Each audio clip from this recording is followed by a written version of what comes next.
Meerut DM office पर e rickshaw चालकों ने अपनी मांगों को लेकर धरना प्रदर्शन किया। उत्तर प्रदेश ई रिक्शा चालक वेलफेयर एसोसिएशन के प्रदेश अध्यक्ष विशाल कौशिक के नेतृत्व में सैकड़ों ई रिक्शा चालक कलेक्ट्रेट पहुंचे। विशाल कौशिक का कहना है कि शहर को जाम के जाल से निजात दिलाने के लिए ई रिक्शा चालकों को रूट दिए गए हैं, लेकिन ये व्यवस्था काफी कठिन है, जिससे ई रिक्शा चालकों को खासी दिक्कतों का सामना करना पड़ रहा है। ई रिक्शा चालकों ने पुलिस द्वारा रूट बनाने की व्यवस्था के खिलाफ प्रदर्शन करते हुए स्थायी स्टैंड और अलग से ई रिक्शा चालकों का लाइसेंस बनाने के विरोध में डीएम को ज्ञापन दिया और मांगे पूरी नहीं होने पर हड़ताल पर जाने की चेतावनी दी। भैया, मेरा नाम विशाल दत्त कौशिक है और मैं ई रिक्शा चालक वेलफेयर एसोसिएशन का अध्यक्ष हूँ। ये एक हमारी ई रिक्शा चालकों की यूनियन है और आज हम सैकड़ों की संख्या में लेके डीएम कार्यालय पर आए हैं। डीएम साहब को हमने एक लिखित ज्ञापन दिया है और आज की जो स्थिति आ रही है वो ये आ रही है कि मेरठ में जो रिक्शा चालक है वो बहुत परेशान हो रहा है। जो पुलिस प्रशासन ने ये रूट रिक्शा चालकों के ऊपर थोप दिए हैं, ये जो रूट दिए हैं, इन रूटों के कारण जो हमारा रिक्शा चालक है उसकी दिन पे दिन जो आमदनी है वो कम होती जा रही है।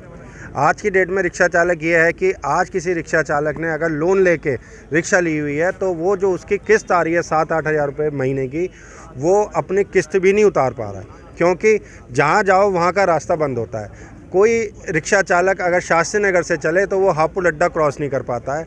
कोई रोडवेज से रिक्शा लेके चलता है रिक्शा चालक तो बेगम पुल क्रॉस नहीं कर पाता। आज हमारी जो डीएम साहब से मांग है वो ये मांग है कि एक तो जो ये रूट थोपे गए हैं रिक्शा चालकों के ऊपर वो रूट हटे। दूसरी जो हमारी मांग है वो ये है कि रिक्शा चालकों का कोई भी एक स्थायी स्टैंड नहीं है। तो डीएम साहब से हमने यही बोला है कि इनको एक स्थायी स्टैंड दिया जाए कि जहाँ पे रिक्शा चालक खड़ा हो सके, वरना हो क्या रहा है, रिक्शा चालक दुकान के सामने खड़ा होता है तो दुकानदार मना करता है। पूरे दिन जो है रिक्शा चालक इधर से इधर डोलता रहता है केवल। तो इनका एक स्थायी स्टैंड होने चाहिए। तीसरी जो हमारी मांग है वो ये है कि जो लाइसेंस ई रिक्शा के लिए एक अलग से लाइसेंस लाने का जो नियम लाए हैं वो बहुत गलत है।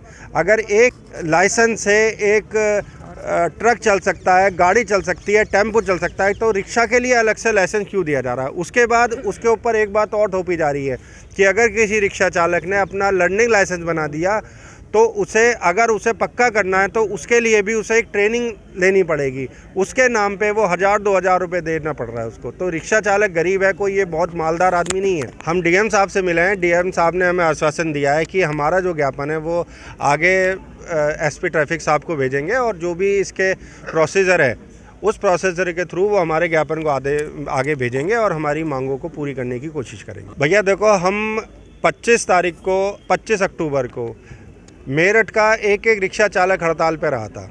हमने प्रशासन को ये दिखाया कि ये कुछ गिने चुने रिक्शा चालकों की परेशानी नहीं है, ये पूरे मेरठ का 50,000 रिक्शा चालक परेशान है।